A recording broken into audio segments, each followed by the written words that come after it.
The New York Times is at it once again as trust in mainstream legacy media continues to disintegrate in America. Neither the Times nor MSDNC did themselves any favors with some embarrassing, even unpatriotic comments this week.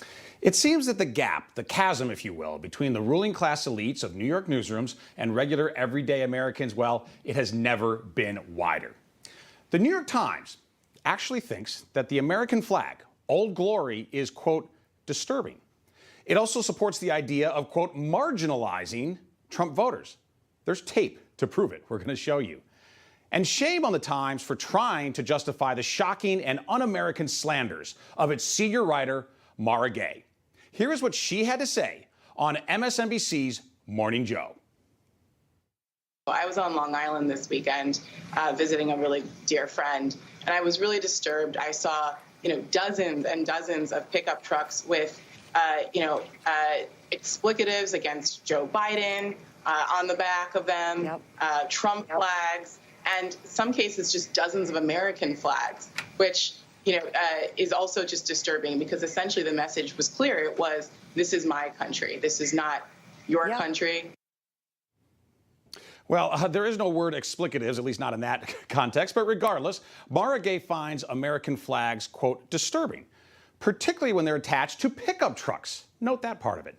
It's clear what she means. Pickup trucks are often driven by men, by blue-collar men, who drink cheap beer and watch football and work with their hands. These non-cosmopolitan simpletons out there who dare to exercise their free speech by putting anti-Biden bumper stickers on their cars.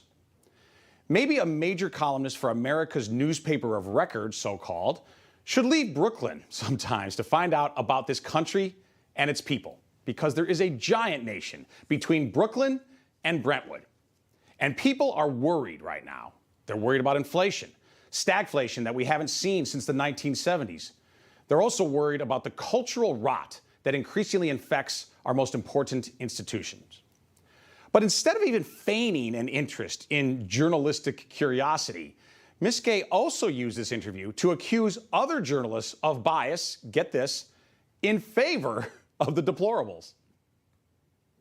I think there's a large percentage of Americans, even some of my colleagues in journalism, who are invested in some way in pretending that this isn't the threat that it is.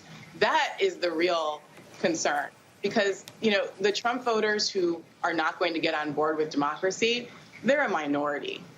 You can marginalize them long term. But if we don't take the threat seriously, then I think we're all in really bad shape. Totally agree.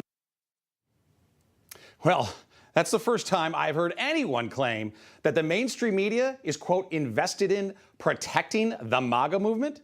Really?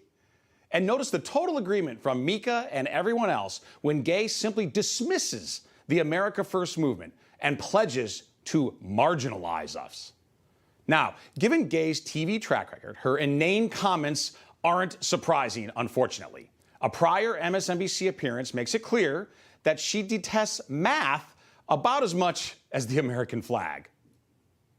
But you see it as a possibility if he wants to spend $1 billion beating this guy, he could do it. Absolutely.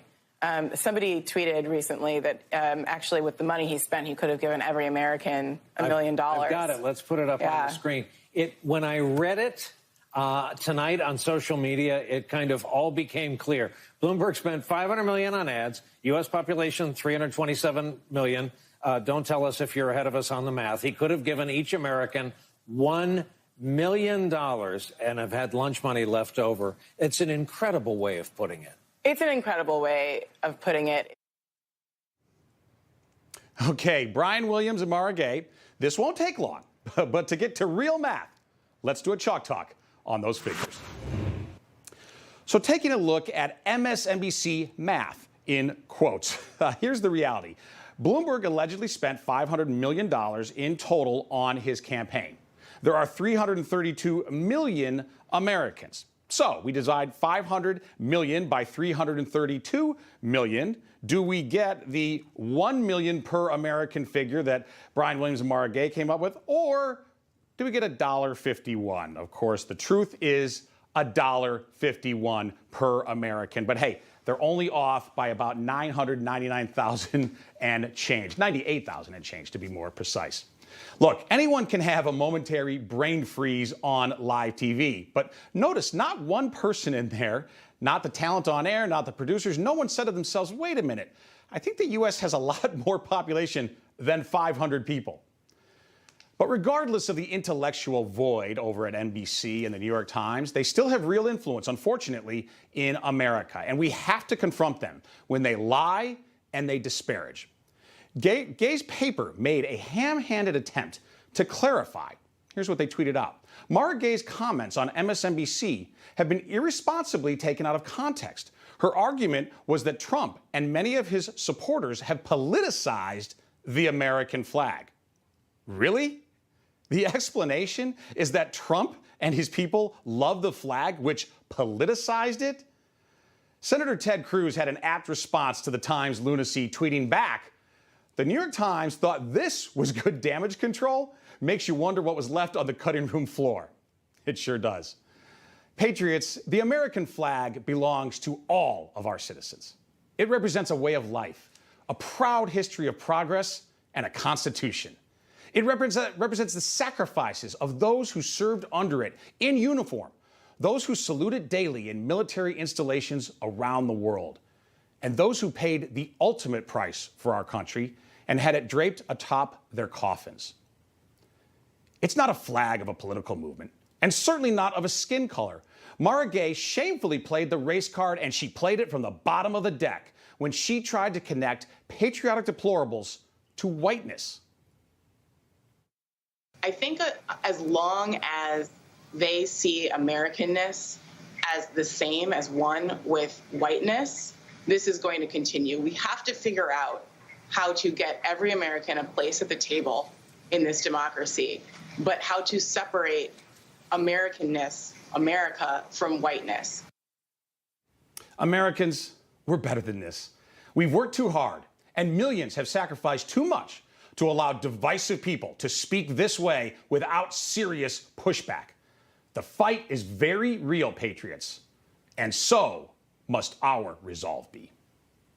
So, Jen, I've been in the television game for a long time, the cable news game to be specifically. It's hard to shock me with bias, but I have to admit, I was shocked at this level of bias, at this kind of divisive talk, and the fact that the New York Times, rather than trying to backtrack, doubled down. Yeah, I agree, Stephen. I think you make such a great point. You look at the American flag, you think freedom, you think hope, you think of the people that gave their lives for that freedom, and the fact that she is so triggered by it. I can't imagine what it's going to be like for her on the 4th of July when so many people are out there waving their American flags. Certainly we could show her the door if she feels like it's too triggering to be here in America, where a lot of people, especially a lot of Trump supporters, love their country. Hey, I'm Rob Finnerty. Thanks for watching.